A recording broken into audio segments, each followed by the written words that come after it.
우리 오늘 함께 나눌 말씀의 제목은 눈을 들어 산을 볼 때입니다. 눈을 들어 산을 볼 때. 시편 121편입니다. 제가 예전에 되게 감동적으로 읽은 시가 있습니다. 예전에 감동적으로 읽은 시에 박노해라는 분의 시인데요. 잘 들어보세요. 무슨 말인지. 사람들 속에서 나를 잃어버린 것 같은 날에는, 사람들 속에서 나를 잃어버린 것 같은 날에는, 소란과 속도 속에서 길을 잃어버린 것 같은 날에는, 높은 곳으로, 더 높은 곳으로, 내 안에 가장 높은 산정으로 올라가 볼 일이다. 이 말이 무슨 말인지 이해될 것 같으세요? 우리 서연이가 이해되나요? 조금 어렵나요? 다시 한번 읽어보겠습니다. 사람들 속에서 나를 잃어버린 것 같은 날, 소란과 속도 속에서 길을 잃어버린 날에는 높은 곳으로, 더 높은 곳으로, 내 안에 가장 높은 곳으로 올라가 볼 일이다. 내가 살면서 나를 잃어버린 것 같고, 뭔가 내가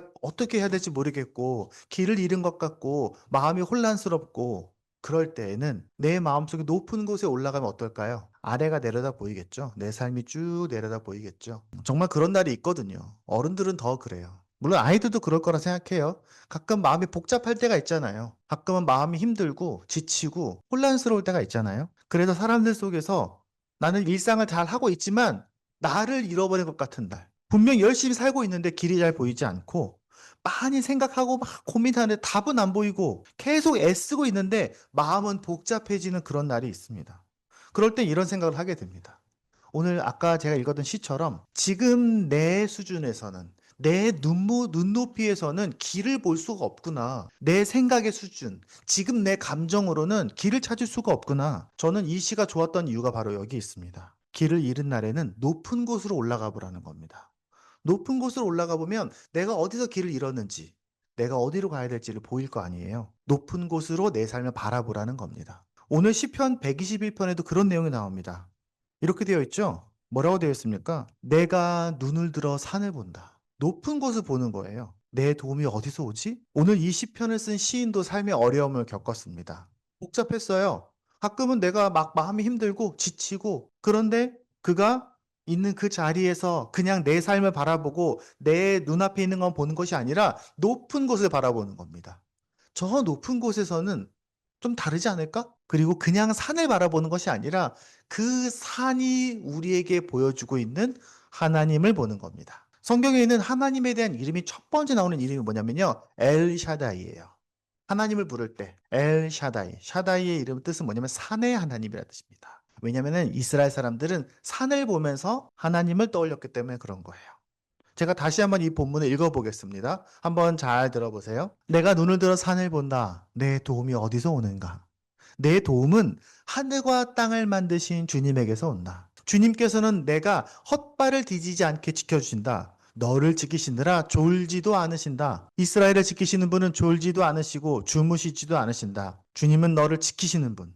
주님은 내 오른쪽에 서서 너를 보호하는 그늘이 되어 주신다. 낮의 햇빛도 너를 해치지 못해. 밤의 달빛도 너를 해치지 못해. 주님께서 너를 모든 재난에서 지켜주시며 내 생명을 지켜주실 것이다. 주님께서 내가 나갈 때나 들어올 때나 이제부터 영원까지 지켜주실 것이다. 우리는 먼저 이 시편에 대한 이야기를 하기 전에요. 한번 생각을 새롭게 할 필요가 있습니다. 제가 이 시편을 처음 읽었을 때 사람들이 굉장히 재밌다고 생각하는 부분이 이겁니다. 하나님이 졸지도 주무시지도 않으신다. 그럼 이런 생각할 수 있죠? 아니, 하나님은 원래 당연히 졸지도 주무시지도 않은 거 아닙니까? 하나님인데? 하나님이 뭘 잠을 자요? 하나님 뭐 밥 먹는 것도 아니잖아요. 그거는 우리가 이미 교회를 다니고 있어서 그래요. 이미 우리가 오랫동안 교회를 다니고 있어서 하나님에 대해서 대충 알기 때문에 그런 거예요.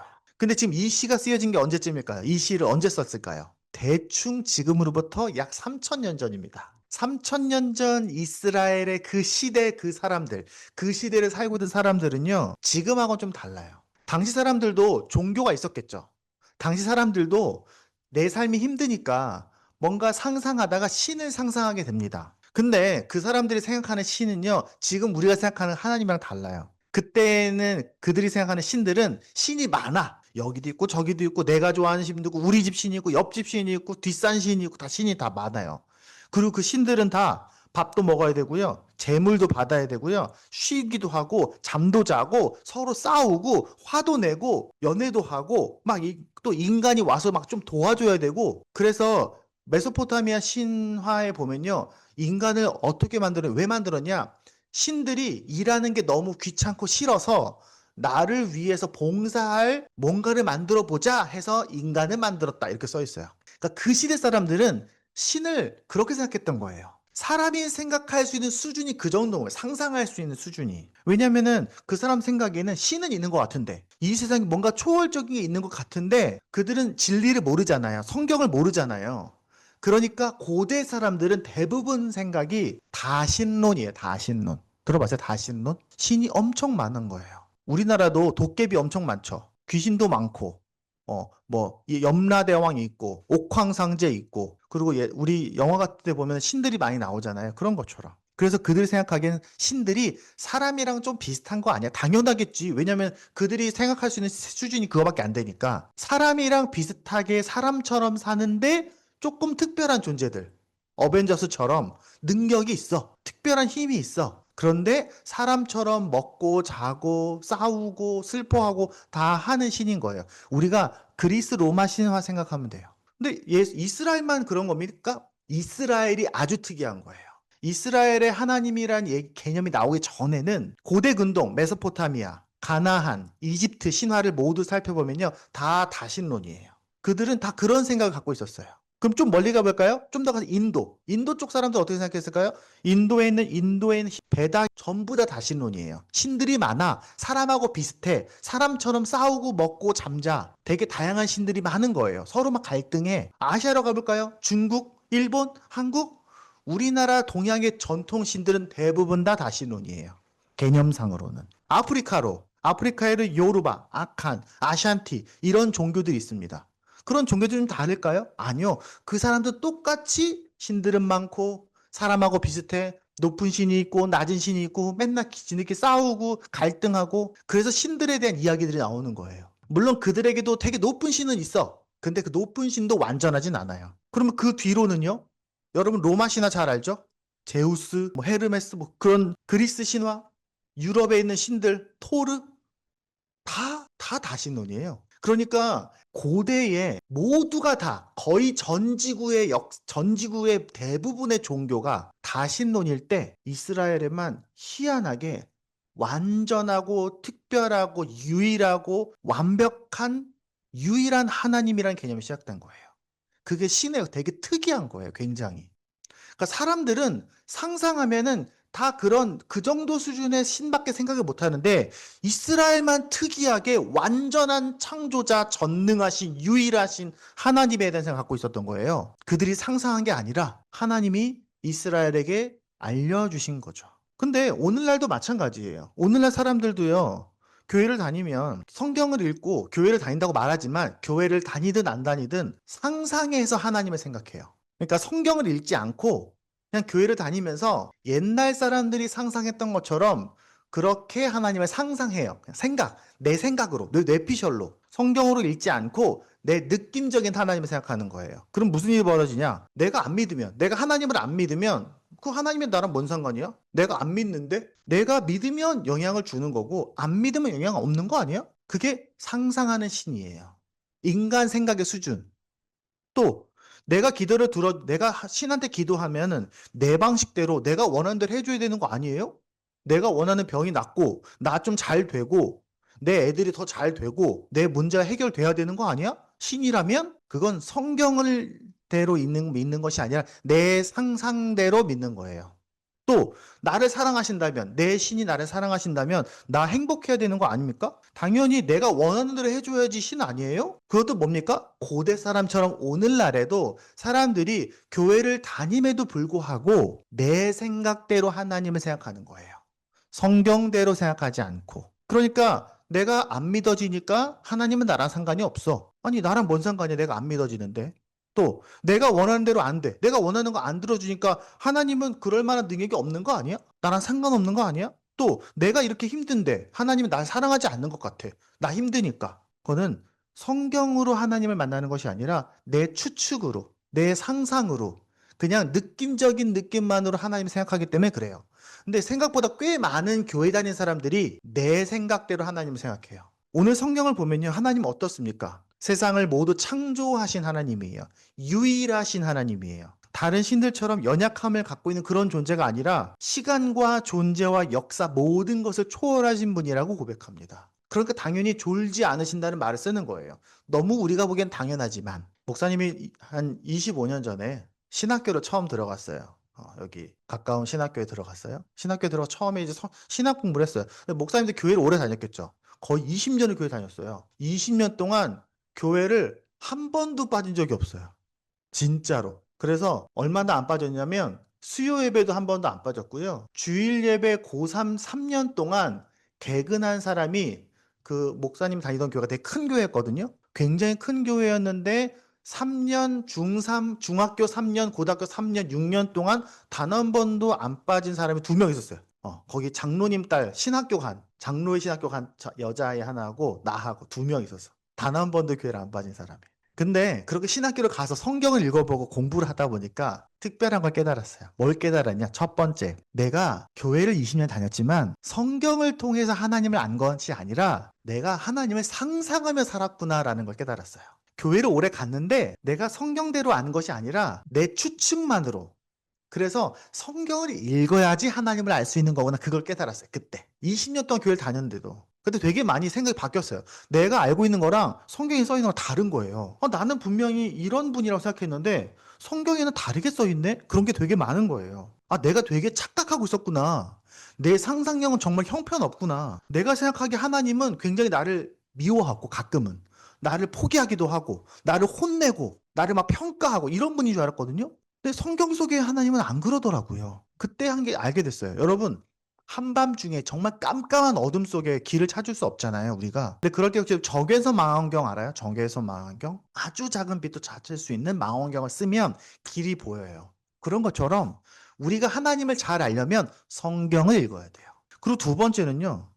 내가 공부를 하다 보니까 두 번째 깨달은 건, 내가 하나님을 이해할 수 없는 게 당연한구나. 너무 어려운 거예요, 신학교 가니까. 성경도 어렵고, 하나님도 어렵고, 그 철학 같은 거 공부하는 거 너무 어렵고, 그래서 이해가 안 되는 거예요. 근데 이해가 안 돼서 너무 짜증이 나고 답답하기도 하고 속상했는데 공부를 하다 보니까 알게 됐어요. 내가 하나님을 이해하지 못하는 게 당연한 거 아니야? 여러분 집에 개미가 있다고 생각해봐요. 개미가 지나가는데 나를 봤어. 개미가 내 생각을 다 이해해. 개미가 나 공부하는 거 다 알고 있어. 개미가 내가 갖고 있는 영적인 고민도 다 깨달아. 그러면 근데 그 개미의 생각 수준에 내가 다 이해가 되면 내가 인간이겠어요? 개미가 나를 이해하지 못하는 게 당연하죠. 개미의 수준에서는 나를 절대로 이해 못하죠. 내가 설명한다고 설명할 수 있겠어요? 그때 제가 알았어요.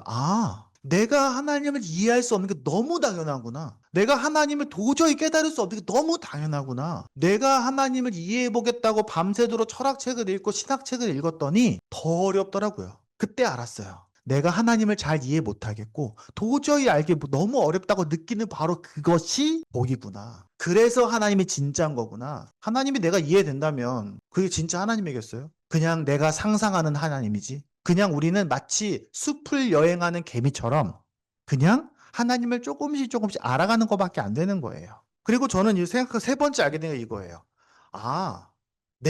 하나님이 내가 기도한다고 하나님이 바뀌는 게 아니구나. 내가 바뀌는 거구나. 그런 것도 알게 됐어요. 우리는 가끔 하나님이 바뀌어서 하나님의 생각을 바꿔서 나를 좀 도와주세요. 나를 좀 이렇게 해봐 주세요. 하나님 생각하는 거 좀 바꿔주세요. 제가 기도하면 생각을 바꿔보세요.가 아니구나. 하나님 완전하신데 어떻게 바뀌어요? 내가 바뀌는 거구나. 내가 건강해지고, 내가 바라지고, 내가 교정되고, 내가 회복되어서 내가 제대로 되는 거구나, 기도하면. 라는 걸 깨달았어요. 우리 시간 함께 찬양하겠습니다. 하나님은 너를 만드신 분. 근데 그런 대단한 하나님이, 그런 무한한 하나님이, 그런 이해할 수 있는 하나님이, 그럼 우리를 어떻게 대하시나? 그런 나를 어떻게 대하시나? 오늘 시편 121편에서 제일 중요한 단어는 지킨다라는 단어입니다. 지킨다. 히브리어로 샤마르입니다. 샤마르. 근데 이 샤마르라는 단어는 똑같은 단어인데 문맥에 따라서 조금 뉘앙스가 달라져요. 그래서 똑같은 히브리어는 샤마르인데 영어로 번역하거나 우리나라 번역에서는 다 다르게 번역해요. 왜냐면 뉘앙스가 달라서 그래요. 세 가지로 번역이 됩니다. 첫 번째는 이겁니다. 그가 나를 지키는 자입니다. Lord or keeper. 너를 지킨다라는 거예요.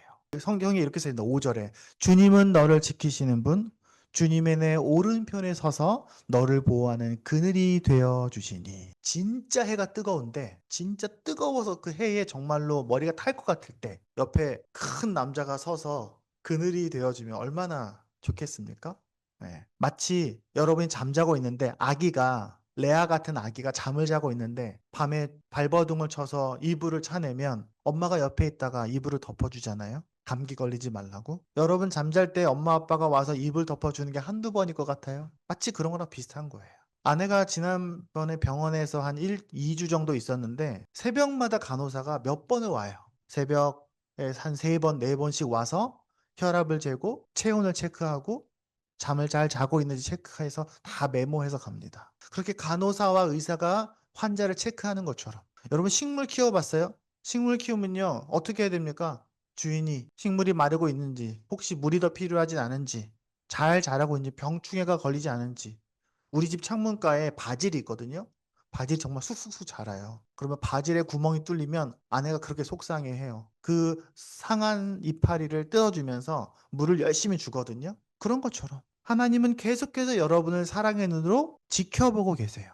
여러분이 하나님을 생각하지 않을 때에도, 하나님이 나에게 관심이 없다라고 분명하게 생각할 그때에도 하나님은 여러분을 바라보고 계세요. 여러분을 지켜보고 계세요. 성경에는 그 얘기가 계속 나와요. 이스라엘 사람들이 계속해서 하나님은 나랑 상관이 없어. 하나님 나를 떠났어. 하나님은 나에게 이제 관심이 없어 라고 말을 바로 그때에도 하나님은 계속 이스라엘을 지켜보고 계세요. 첫 번째는 지키는 자. 두 번째는 이겁니다. 보호하는 자. 7절 이렇게 써 있습니다. 주님께서 너를 제 모든 재난에서 지켜주시며 내 생명을 지켜주실 것이다. 영어로 이렇게 써 있습니다. The Lord is your protect you.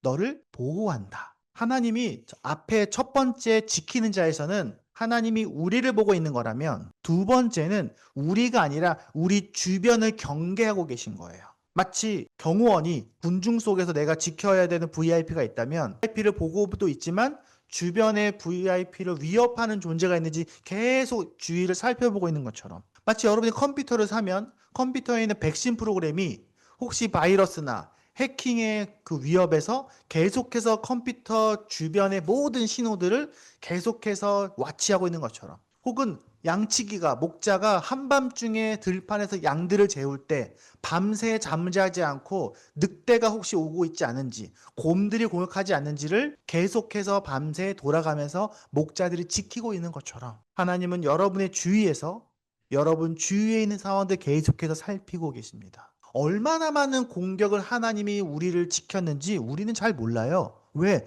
우리는 피해를 받지 않았으니까. 여러분이 어릴 때 길을 걸어가면서 열심히 걸어가지만 엄마 아빠가 얼마나 많은 보호를 하고 있었는지 아기들은 잘 모르죠. 우리는 느끼지 못해요. 하나님 나를 보호하고 있는지. 왜? 나에게 해가 별로 없었으니까. 그러다가 조금 상처나거나 조금 어려우면 하나님이 나와 함께하지 않는 것 같아. 아니요. 그거보다 훨씬 많은 위험들을 이미 보호하고 있다는 거예요. 100번, 1000번, 10,000번 보호했는데 이 인생이 완전하지 않고 우리가 죄인이라 우리의 죄성 때문에 가끔은 힘든 일도 있죠. 하지만 하나님은 여러분을 언제나 보호하고 계십니다. 여러분의 주위를 잘 살피고 계시다고요.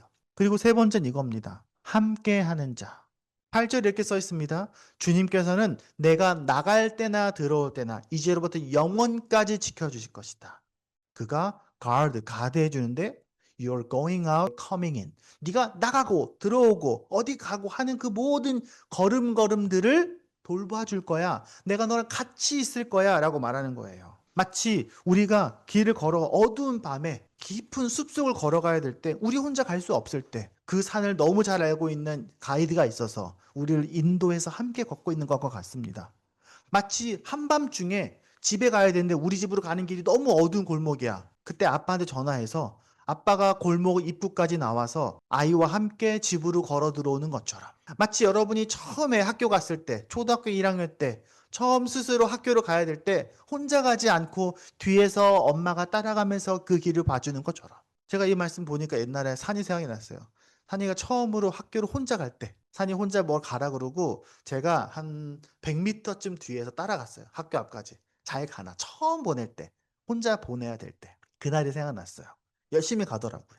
그분은 하나님은 우리와 함께 걸으면서 우리를 격려하기도 하고 우리를 응원하기도 하고 때로는 위로하고 혼내기도 하면서 글로 가면 안 돼 이러면서 우리와 함께 걷고 계십니다. 우리 한 시간 찬양하겠습니다. 하나님은 너를 지키시는 자. 아멘, 아멘. 그럼 우리는 세 번째 이야기를 하게 됩니다. 그러면 우리는 어떻게 해야 됩니까? 어떻게 해야 그 하나님을 이해할 수 있고 하나님을 누릴 수 있습니까? 그 첫 번째는 이겁니다. 산을 향해 나아가야죠. 오늘 시편의 본문은 뭐라고 합니까? 내가 산을 향하여 눈을 들리라. 산을 향해 가겠다는 거예요. 그 시편이 되게 많잖아요. 시편이요. 150개나 있습니다. 시편 안에요. 150편까지 있어요. 근데 시편마다 다 제목이 있는 건 아니에요. 그냥 시편이 쫙 있어요. 근데 일부분은 제목이 있는 시편들이 있어요. 제목이 있는 시편. 근데 오늘 이 시편에 제목이 있어요.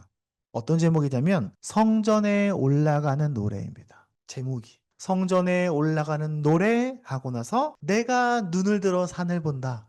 나의 도움이 어디서 오나? 이렇게 말하는 거예요. 여러분, 하나님이 여러분의 그 얄팍한 상상과 감정 안에 있지 않은 게 복이에요. 그래서 우리는 우리의 생각을 아득히 뛰어넘는 그 하나님을 계속 만나야 돼요. 방법은 하나밖에 없어요. 하나님을 내 머릿속에 집어넣는 것이 아니라 내가 하나님 안으로 들어가는 거예요. 마치 종이컵으로 바닷물을 다 담을 수는 없지만 종이컵이 바닷속으로 들어갈 수는 있는 것처럼. 그게 바로 예배입니다. 여러분, 예배를 소중하게 생각하십시오. 예배는 너무너무 중요한 겁니다. 그냥 일주일에 한 번씩 그냥 여기 모여서 그냥 앉아있는 거지 뭐 그게 그렇게 중요한가? 물론 여러분, 제가 이렇게 예배를 막 굉장히 막 율법주의처럼 지키라고 하는 사람은 아닙니다. 하지만 예배 한 번 한 번은 너무너무 소중해요. 여러분, 이 주일 예배를 여러분의 인생에서 절대로 흔들리지 않는 기둥으로 삼으십시오. 지금 이 예배를 인생의 기둥으로 삼으라고요. 그러면 여러분이 어떠한 어려움이 없고 어떠한 환란이 와도 절대로 흔들리지 않을 겁니다. 예배가 기둥이 되는 사람은. 여러분이 갖고 있는 돈이나 명예나 권력이나 명성이나 그 어떠한 것도 여러분의 인생을 지켜주지 못해요. 하지만 이 예배를 내 인생의 핵심 기둥으로 삼으면 그 인생은 절대로 무너지지 않아요. 조금 흔들릴 수 있고 힘들 때도 있지만 하나님이 여러분을 반드시 붙잡고 계십니다. 그리고 두 번째는 이겁니다. 그분의 안에 머물러야 된다는 거예요. 여러분의 모든 순간에 하나님이 계십니다. 여러분 집에서 아침에 일어날 때, 학교에 걸어갈 때, 학교에서 수업 들을 때, 친구들하고 놀 때, 직장에서 열심히 일할 때, 가끔은 지쳐서 피곤할 때, 고민할 때 하나님이 여러분과 함께 하고 계십니다. 여러분이 힘들다고 해서 하나님이 없는 게 아니에요. 여러분이 외롭다고 해서 정말로 혼자 있는 게 아니에요. 여러분이 마음대로 안 됐다고 해서 하나님이 여러분을 떠난 게 아닙니다. 하나님은 반드시 여러분과 함께 하겠다고 약속하셨어요. 내가 눈을 감아도 내가 도망가도 어디에도 하나님은 계십니다. 하나님이 여러분과 함께 하고 있다는 것을 여러분이 기억하고 있는 것만으로도 굉장히 중요합니다. 여러분이 매일 아침 받는 그 큐티, 그거 별거 아니지만 그것이 여러분의 하루를 시작할 때의 중요한 기준점이 될 겁니다. 아, 맞아. 오늘도 하나님이 나와 함께 하시지. 내가 걸어갈 때 하나님이 나랑 같이 계시지. 내가 고민하고 답답해할 때 그때에도 하나님이 나를 지켜주고 계시지. 프로텍트 하시지. 가드 하시지.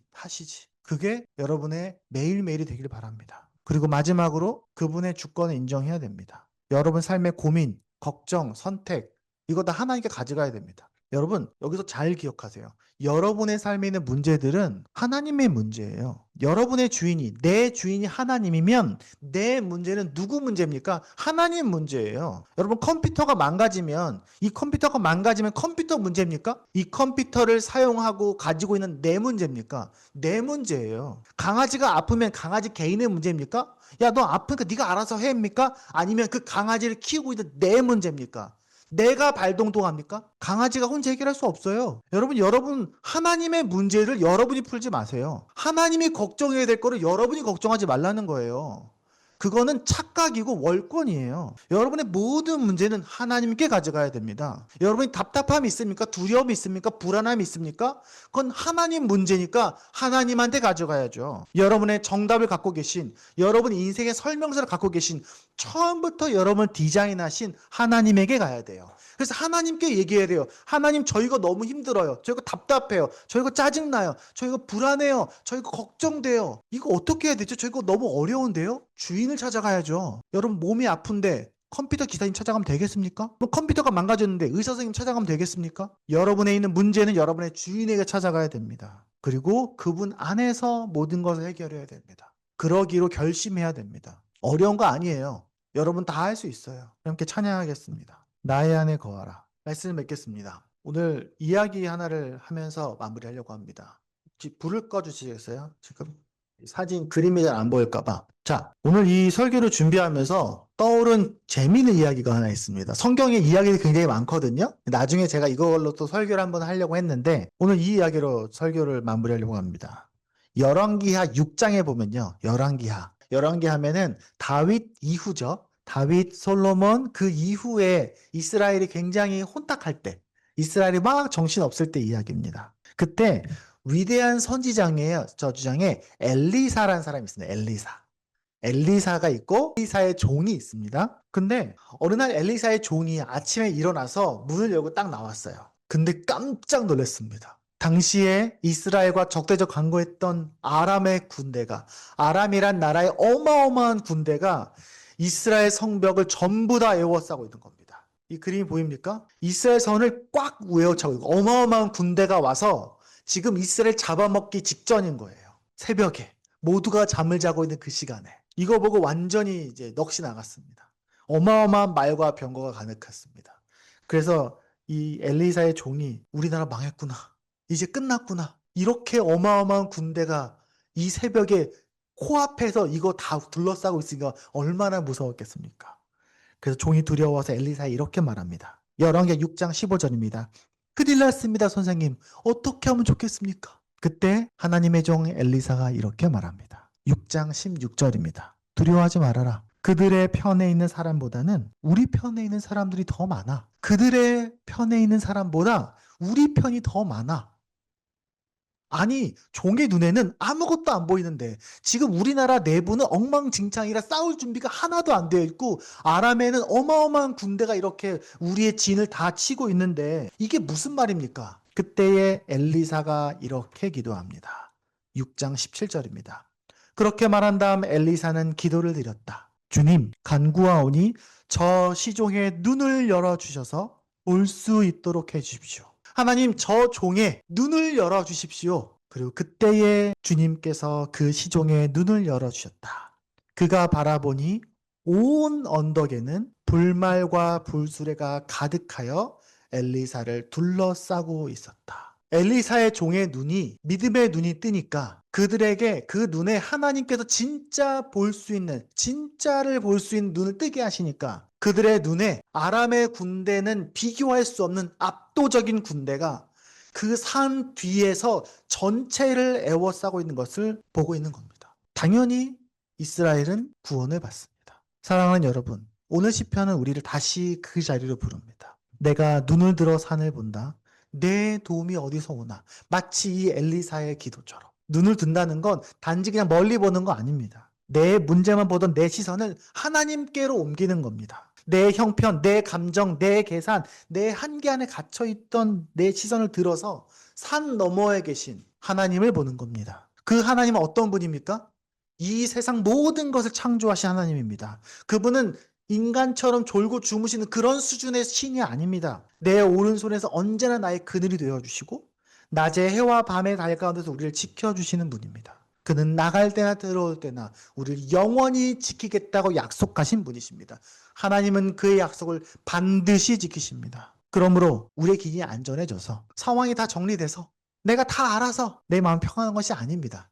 당연히 우리의 삶이 당장 변하는 거 아닙니다. 그러나 그 하나님이 나와 함께 계신다는 사실을 깨닫게 될 때 우리는 두려움 없이 여러분 우리에게 주어진 미래로 당당하게 나아갈 수 있습니다. 그러므로 사랑하는 여러분, 하나님을 항상 생각하십시오.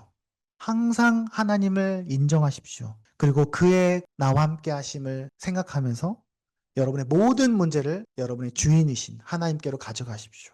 그게 우리가 이 세상을 사는 방식입니다. 그리고 그때에 우리도 이렇게 고백하게 될 겁니다. 내 도움은 하늘과 땅을 만드신 주님에게서 온다. 함께 시간 기도하겠습니다. 우리 기도할 때에 하나님, 우리는 자주 잊어버립니다.